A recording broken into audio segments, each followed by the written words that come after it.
Hello students, आज हम देखेंगे पार्टनरशिप अकाउंट्स में वैल्यूएशन ऑफ गुडविल किस तरह से किया जाता है। तो उसकी थ्योरी की तरफ हम जाएंगे। सो आज हम देखेंगे गुडविल।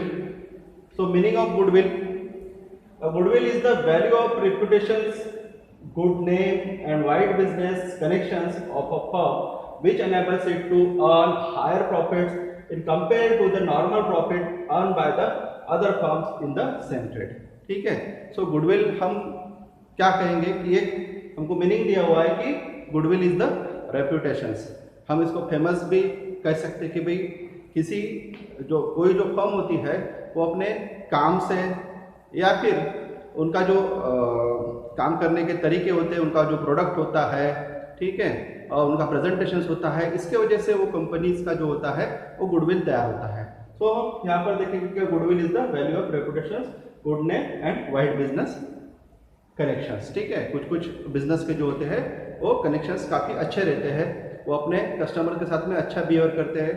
सो इसीलिए उस जो फर्म का है, अप्रोच बिजनेस का है, वो गुडविल तैयार होता है। और वो जो गुडविल्स होता है वो छुपा गुडविल्स होता है, उसके कारण उनका बिजनेस बढ़ता है, उनकी अर्निंग्स बढ़ती है। सो ये हमारा मीनिंग है। दूसरा मीनिंग हम देखेंगे, goodwill place the organisation at a good position due to which the organisation is able to earn higher profits without any extra efforts. Goodwill cannot be seen but felt, therefore goodwill is the called an intangible asset. ठीक है। सो goodwill जो होती है एक organisation की एक अच्छी positions होती है कि हम देखते हैं कि भाई उस ऑर्गेनाइजेशन में एक अच्छा इंफ्रास्ट्रक्चर्स है, वहाँ पर के जो एम्प्लॉयज़ है वो अच्छे हैं, वहाँ का मैनेजमेंट अच्छा है। सो ये एक गुडविल्स होती है जिसके कारण कोई भी वर्किंग करने के लिए या फिर बिजनेस करने के लिए या फिर कोई भी हमको सर्कुलेशंस करने के लिए कुछ भी इफोर्ट्स लेने की जरूरत नहीं गिरती। सो हमारा जो गुडविल्स होता है, जो हमारा नाम होता है, जो हमारा फेम होता है, वही हमारे लिए काम करता है। सो ये हमारा गुडविल होता है। सो गुडविल और भी तरीके से तैयार होता है, जैसे कि हम कोई ट्रेडमार्क्स लेते हैं, कोई ब्रांड नेम लेते हैं, या फिर कोई हमारा सिंबल, स्पेशल सिंबल रहता है। सो ये भी हमारा गुडविल्स कहलाता है। सो नेक्स्ट हम देखेंगे features of गुडविल्स। It is a valuable intangible asset. ये जो एसेट्स है इसकी एक वैल्यू रहती है, लेकिन वो इंटेंजिबल रहता है, वो दिखाई नहीं देता है। सो हम इसका जो पहला फीचर्स है वो है इंटेंजिबल एसेट, लेकिन उसका कुछ तो भी एक वैल्यू रहता है। सो हम बोलेंगे it is valuable intangible asset. So it helps in earning access profit. ये हमको एक्सेस अर्निंग करने के लिए क्या करता है, सहाय करता है जो गुडविल होता है। ठीक है। It is a valuable only when entire business is sold. ठीक है। अब ये जो गुडविल्स होता है इसकी वैल्यू हमको कब समझते हैं, एक तो हम उस बिजनेस को बेच रहे होते हैं तब हमको उसका गुडविल मालूम गिरता है। ठीक है। या फिर हम किसी पार्टनर्स को शेयरिंग कर रहे होंगे या फिर कोई पार्टनरशिप डिसॉल्व कर रहे होंगे, तब हम उसका गुडविल जो है हमको मालूम गिरता है कि भाई उस बिजनेस का गुडविल क्या था। ठीक है। सो हम देखेंगे factors affecting the value of goodwill. ठीक है। सो पहला फैक्टर्स है efficient management, quality of products, locations of business, availability of raw materials and favourable contracts. ठीक है। सो एफिशिएंट मैनेजमेंट हमने पहले भी देखा था कि कोई ऑर्गेनाइजेशन का मैनेजमेंट अगर अच्छा है, एफिशिएंट है, कार्यकुशल है, सो वो भी जो फैक्टर्स होता है वो हमारे गुडविल पर इफेक्ट करता है। अगर वहाँ पर हमारा जो मैनेजमेंट है वो इफेक्टिव नहीं होगा तो हमारा बिजनेस जो है वो प्रॉफिट अर्न करने में थोड़ा कम अर्न करेगा। सो ये हमारा जो मैनेजमेंट जो रहता है वो भी एक प्रकार से उस ऑर्गेनाइजेशन के गुडविल्स में सहायक होता है।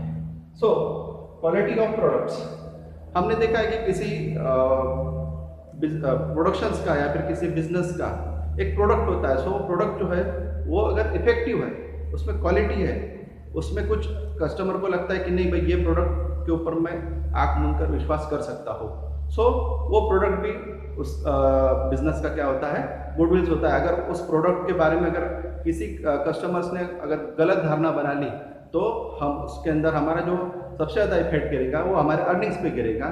सो गुडविल्स का जो दूसरा फैक्टर्स है वो है हमारा क्वालिटी ऑफ प्रोडक्ट्स। इसलिए हमारी जो क्वालिटी है प्रोडक्ट्स में वो अच्छी होनी चाहिए, तो ये हमारी गुडविल बन सकती है।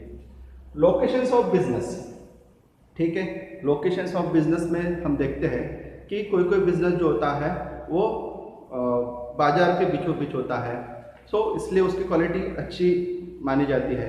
और वहाँ पर क्या होता है कि सभी लोगों को नियरेस्ट गिरता है और सभी लोग वहाँ पर ज़्यादा भीड़ करते हैं, तो लोगों को लगता है कि भाई नहीं यहाँ पर भीड़ है इसका मतलब इनका प्रोडक्ट अच्छा है।